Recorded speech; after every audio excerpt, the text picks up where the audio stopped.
Okay. There we go. Perfect. Okay, so we are calling the meeting to order at 6:33 Eastern Standard Time. We're gonna start today with the secretary's report. Um, so the biggest thing that we've got, obviously, if you're looking at the thing, is we actually had the secretary resign.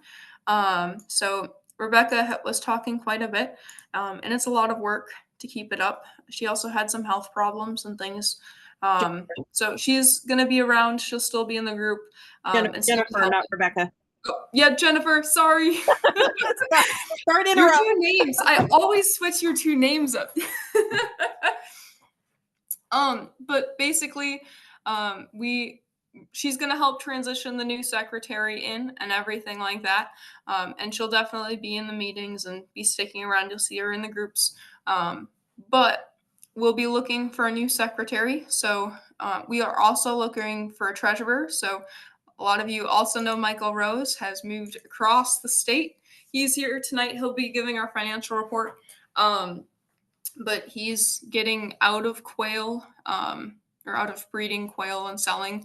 So he's also, just with the move and chaos and everything going on with that, is also resigning. So we're looking to fill a secretary and treasurer position. So if you are interested, both of them have agreed to help transition you over, show you the ropes. Let Rebecca or I know, and we will be just going over, talking through some people. So we'll be nominating. Otherwise, we'll go through and we'll reach out to a couple of people that we think would fit well. So if you're interested, send us a message within the next week. Otherwise, we'll be reaching out and hopefully have a couple of people to fill by next month. On to our old minutes. We went through all of the reports. We had the newsletter update. We agreed to have the button linked to the website instead of to the meeting. New volunteers are helping add to the newsletter, which is great. Newsletter didn't get out just because Jennifer was very busy with things. So we will hopefully have a newsletter coming out for the next month. We talked a little bit about the standard of perfection.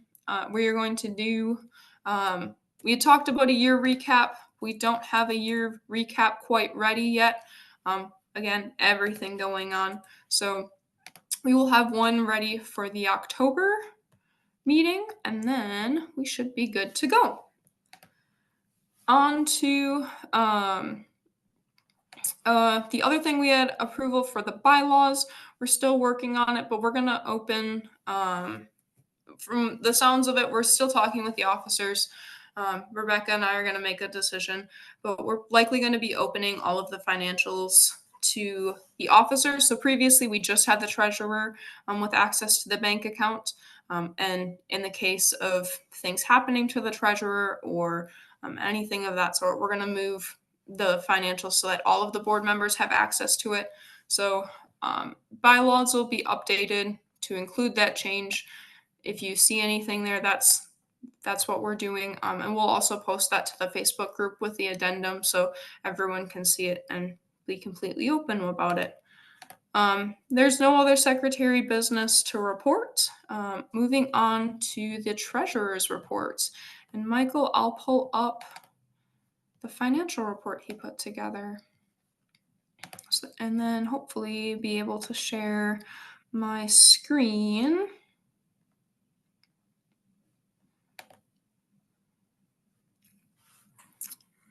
So that you guys can all see it. While I'm working on screen sharing, Rebecca, do you want to go through the vice president's report? Sure. So we have 132, let me turn this down because I'm getting feedback.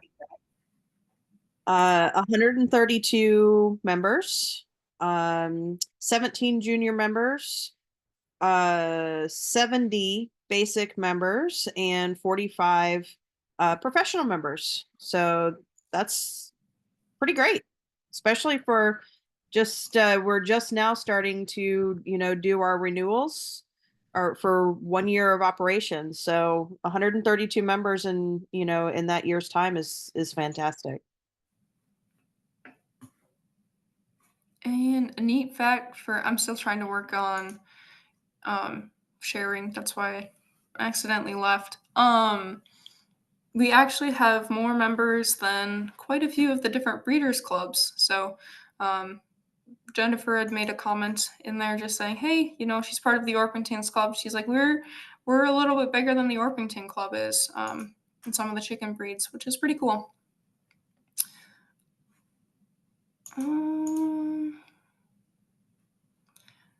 I am having trouble. There we go. Share screen.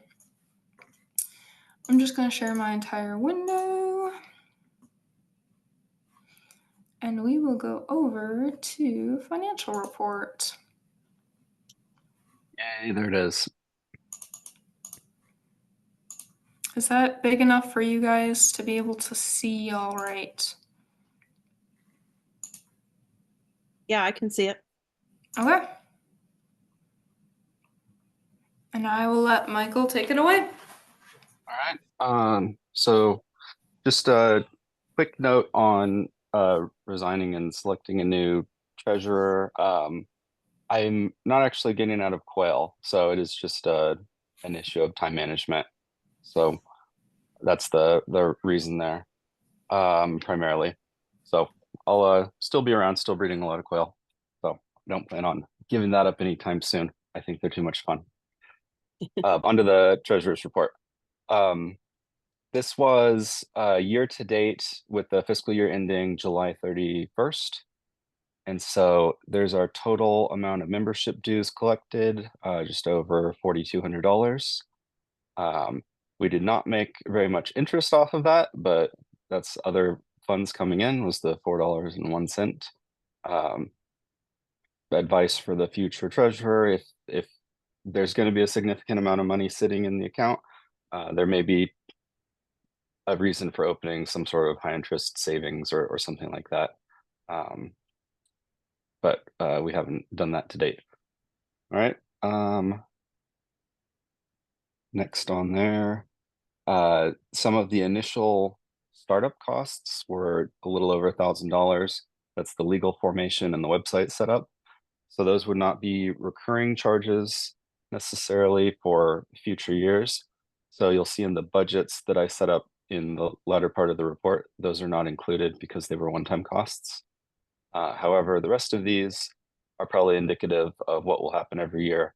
And that's the annual filings. We file an annual report with the federal government. And then there were some printful charges. Those are from things that were ordered off of the ACBA website. The money comes in through the website and then comes out, and that's in there as a printful charge. Website fees, and then we did some awards and shows. Those were, I believe, sponsorships that the ACBA did in poultry shows. And I think that investment could go up in future years. So we budgeted for that. End of year balance was just over $1,500. So out of the 4,200 coming in, we had a pretty healthy amount left over at the end of the year.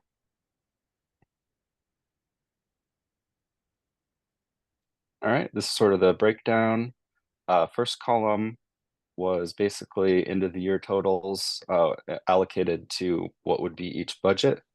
So there's the startup costs, 1,129, the operating budget, which was the bare essentials to make the organization run.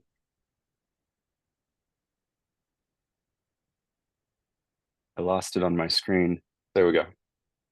And then the capital budget would be not necessarily bare essentials, but important things that the board had decided to spend money on. That would be things like the award sponsorships and things like that. And then we don't have any money in the program budget. That would be specific interests that are member driven instead of officer driven. That's kind of the delineation there. So for 2025, I was just estimating for the last line item there, the program budget, that we have a couple $100 set for that. But the other two, the operating budget the assumption there was just that it would go up about 25%. That would be directly related to memberships coming in and website fees associated with charging those dues. And then the capital budget would be at the officer discretion. So things like award sponsorships and so on and so forth. We're trying to push for being more involved in shows. So I just increased that by 100%, which I think we can easily justify from the amount of cash reserves we had and the projected dues that we would be bringing in next year. So those are my estimates. And then the decision we had to make, I also have a 2026 estimate, although I'm sure that'll be crazy inaccurate. So for the 2025 estimate and our end of year funds, we're required to put, by the bylaws, 25 to 50% toward a reserve. And that would be as an emergency fund to fund the operating budget, which I thought would be about $1,484. We were able to fully fund that with 35% of membership dues. So that's fully funded, and the rest is in a little savings account for operating budget. But I suspect with the dues we'll be collecting in the next month or two, we'll easily stay on top of operating costs and capital budget costs for the next year. All right. Anyone have questions or concerns for the financial report? Otherwise, we'll need a motion, 2 motions to accept. And anyone can make a motion to accept. I move to accept the budget. I'll second. Okay. The budget passes. I will stop screen sharing. You can stop seeing me jump around. And I guess the only other thing to add for the treasurer's report, if I was doing a monthly update like I have in previous meetings, is there was just from the way that the year went and when we started collecting membership dues, there's a big sign up right at the beginning of August. And so where the account sits now, those other budgets are also completely funded or would be by the end of this month. So as far as that, my recommendation, weird as this is for me to say, is spend more, please. We're fully on board to push all of the agendas we've set out as far as getting involved in shows and sponsoring things. There's plenty of room. So anyone who wants to do work and volunteer, we shouldn't have any trouble funding small projects and whatnot from what's coming in. Absolutely. And we'll get into that a little bit more towards the end of the meeting. I didn't see Carrie here. I don't believe there's too much updates on the newsletter. I know Alexandra Doss put together and helped get some of that up and going. So that'll be coming out at the end of this month for both this month and last month's newsletter. Youth updates. Mason, any updates to report? No updates for right now. Or we probably are going to do highlight our next junior member. So our junior members can be on the lookout for a text or email from me asking them a few questions about themselves. Okay, sounds good. And then standard of perfection updates. So we're talking about adding a color edition. We'll likely get a very, very, very rough draft thrown together this month. And then towards the end of this month into the next month, we'll be sending it out again before it even goes to our members. We'll be sending it out to some of our geneticists that looked at it last time. And then hopefully before Christmas time, we'll have that first full color standard. Again, the only thing we're putting out there right now is wild type. We're not focusing on any other color. And it's going to be very similar to our show breakdown structure that we have so far, where your options to enter them are wild type or any other color. And again, we have not set it up to focus on color. It's primarily type and structure. But the thing is, if we want to get involved into the APA at all, they require a color standard. They won't accept just a type and structure standard. So those are just kind of some next steps. Hopefully in the next month or two, you'll be able to start to see that wild type color addition into the standard. We're not making it into genetics. We're not adding in all sorts of wild colors. That may be something in the future where if there's enough breeders to put together a color standard for different colors and varieties, we can look at that, but that would be far off. We want to just focus on the bare bone essentials right now. The other big thing, for anyone that looked through the standard of perfection, we actually didn't have the point system set up right. So I reached out to the standards committee, just saying, hey, this is the draft standard. What's our next steps? What would you like us to do with it? And they actually said, hey, just so you know, your scale of points doesn't add up to 100 points, which is a little embarrassing just because, we probably spent an hour or two with just the officers going over all of the points. And we didn't get it to add up to 100. We thought we did, but it didn't. So we're going to add, we talked among the officers, we're going to add 1 point to the skull and face, 1 point to the stature, and 1 point to symmetry, body, weight, and size, and wings. So as it is right now, it would make the stature a little bit more important than the eyes, beak, and tail. It would still make the symmetry, body, weight, size, and wings all of the same. And then we would have their lesser importance than the breast, back, legs, toes, condition, and vigor. So we felt that was an appropriate place to put them. It still keeps everything relatively in the same order of importance. So again, really focusing on that breast and back, which supports most of your meat structure. Legs and toes, again, to support that meat structure and that bone, and then overall condition and vigor being the most important to show that you can take care of a quail. And then, so that was the biggest thing. You'll see that as soon as we update it on the website, it will be listed as a website on there. We'll also post it to the Facebook group so that you guys are fully aware just the changes that we made and when we made them, and you can follow along there. And that is all for our old business, but going into our new business kind of goes on the same thing. So, like I said, we had talked with the APA standard committee. Paul Monteith is the official chair of the committee now. And he had given us kind of the idea of if we want to go and get accepted into the APA standard of perfection, what it's going to take. So he said the very first step would be they need to push a referendum through the APA to even get us started on that process, to even let us start that process.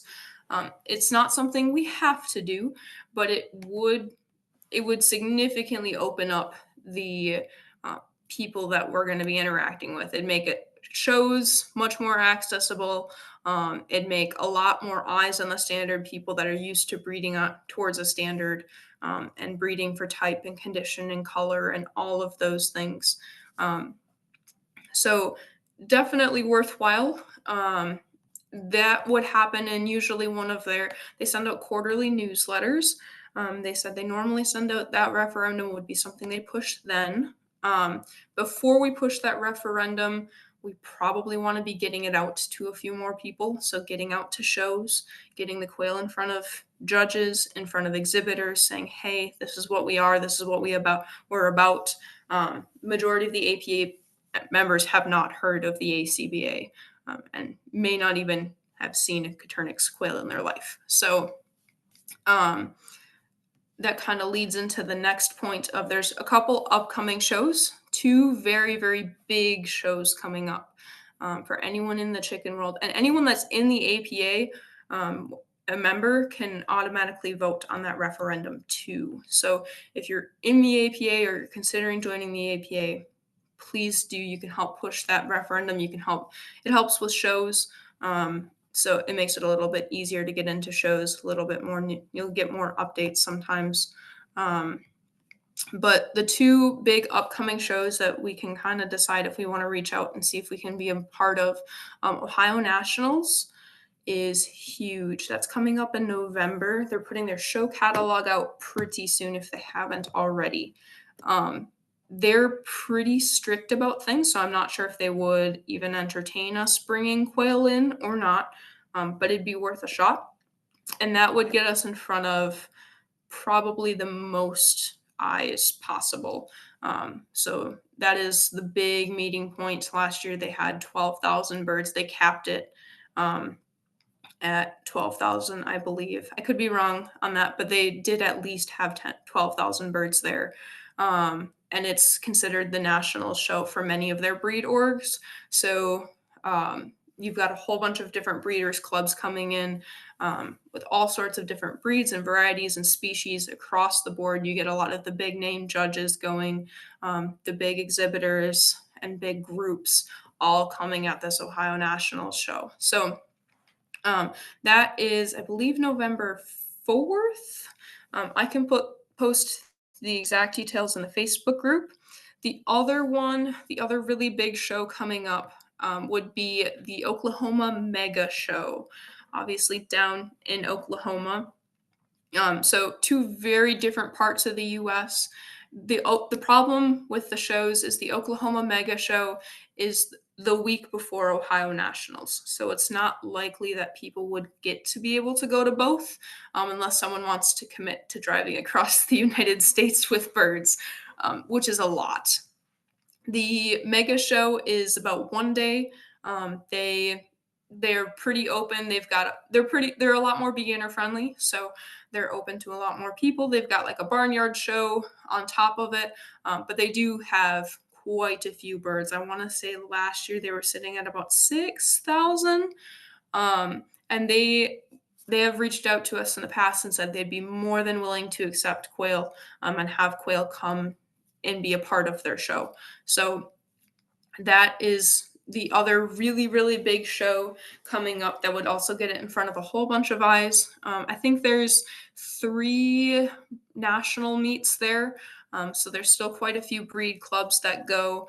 They do have quite a few like jackpot prizes. So they get a lot of breeders coming in for like the cash awards and things like that. So they get a really good turnout every year. And that's kind of the two big ones in the area. So if we're interested in going to big shows before pushing a referendum, we can kind of look and see if those are an option. I don't think, unless like I said, it'd be really hard for one person to do both. But if we have groups of people that are interested, we've got maybe 5 breeders that could go to Oklahoma and 5 breeders that would be willing to go to Ohio Nationals. We certainly can reach out to both. We just don't want to reach out, put in a whole bunch of work on their end to be able to add quail into the show, only for us to show up with 2 birds.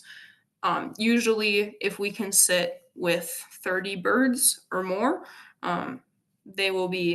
that's considered a pretty good turnout for a breed.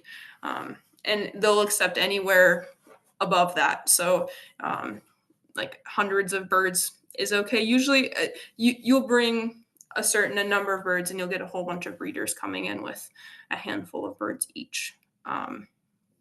Is there anyone here off the top of their head that would be interested to going to either? And I know it's out there, it's hard. You don't have to commit to it, just saying, hey, I'd be interested. I'm curious. I've gone to one of these in the past. Otherwise, I'll throw it in the Facebook group too.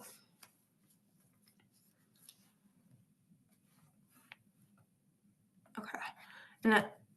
So I'll throw it in the Facebook group then, and I'll just put a simple poll of, hey, with more information, with the exact times, the sign up dates and things like that. And so you guys can get a little bit more of an idea of what this commitment would look like. And then we'll see if we can get like 5 breeders to go to either one of them. I think that would be considered a pretty good turnout with a decent number of birds. I know I personally could go to either one of the 2, but I probably couldn't make both. So if there's enough people interested in one versus the other, or even both, we can get that information out, and we'll reach out to the show secretaries and make it happen. So, I think that's all that we had on the agenda. So we can open the floor up for any discussions. Does anyone have any topics they want to bring up, topics they want to discuss? Otherwise, we'll need 2 motions.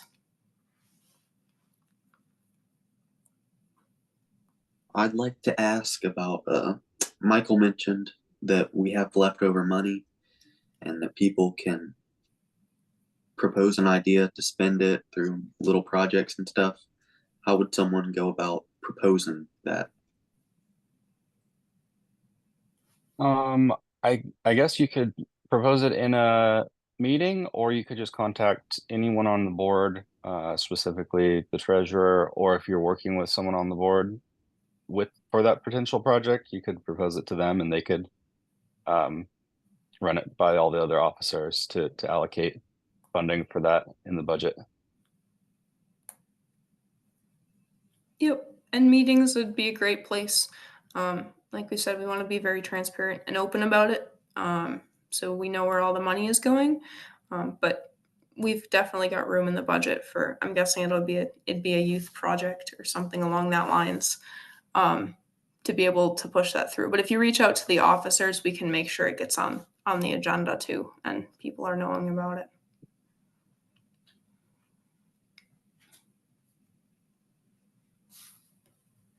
Ooh. So Jen Jordan put in the chat that Klein Poultry Extravaganza will allow the quail this year in Texas. Texas right now with avian influenza is being picky. It could be other things. I think it's mainly in avian influenza. So it's only allowed for Texas birds. But that'll be coming up in December. If you can put or send us some information on that, Jen, if they've got like a flyer or something, we'll post that in the groups and include it on the newsletters as well for people. And then they'll also allow an info table to set up too, which would be awesome. That would be great to get out there. And I know Texas is picky with their birds because they've got all the restrictions on being able to show in Texas. So having a show in Texas would be pretty great.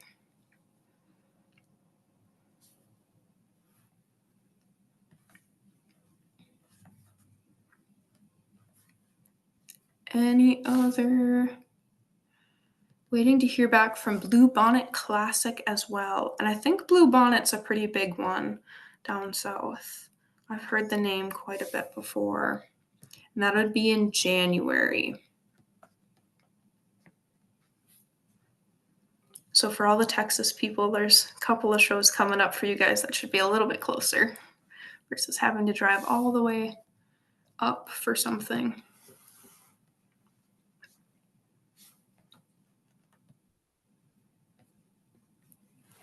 Anyone else have things they want to talk about, things they'd like to get on the agenda? Need some in the Pacific Northwest. Go ahead and if anyone's wondering, poultryshowcentral.com is where you can see all of the big shows in the area. And if you're interested in going to a show, go ahead and send us a message, and we've got like emails that we've sent to secretaries and the rough like show packet, they call it, of how we would break up the show for quail. And kind of it makes it very easy for the show secretaries to set it up. So if you've got some in the area that you're looking at, and you're like, hey, I would be interested in going to this, send us a message and we can get you in contact with the show secretary and help get those set up for you. And at some of the smaller shows, to even just get a single breeder in there with some birds, 5-10 birds is a great way for the judges to get their hands on birds, for the judges to see the standard. So you don't have to have a big group of people going to any of the smaller shows either. I say smaller, some of these are still several thousand birds big. So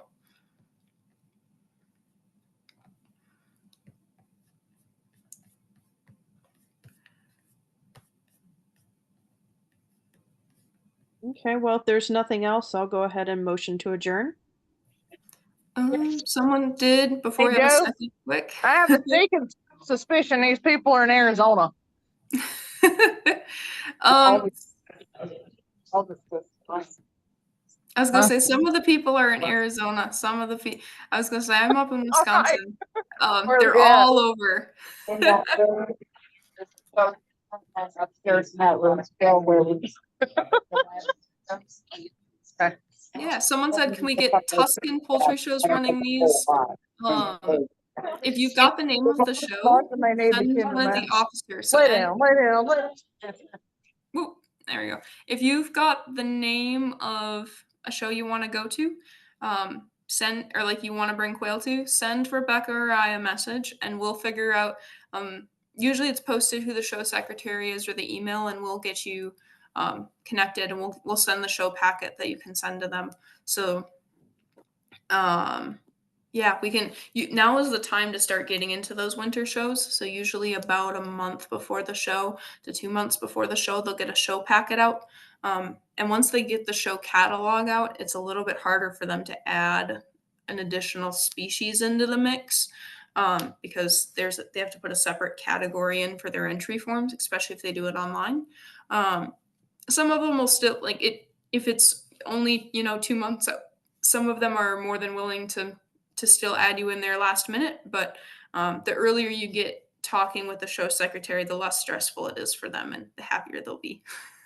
And the show secretaries really do run the shows. They're the best people to reach out and ask.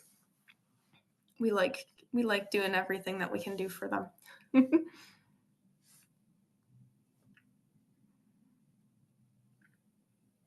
All right, and then Rebecca made a motion to adjourn. Do we have a second on that, or any other big? I'll second. Okay. And if you've got any other discussions you want to have, go ahead and put them in the Facebook group, or send a message to one of the officers, and we'll get it figured out. Otherwise, we will see you next month.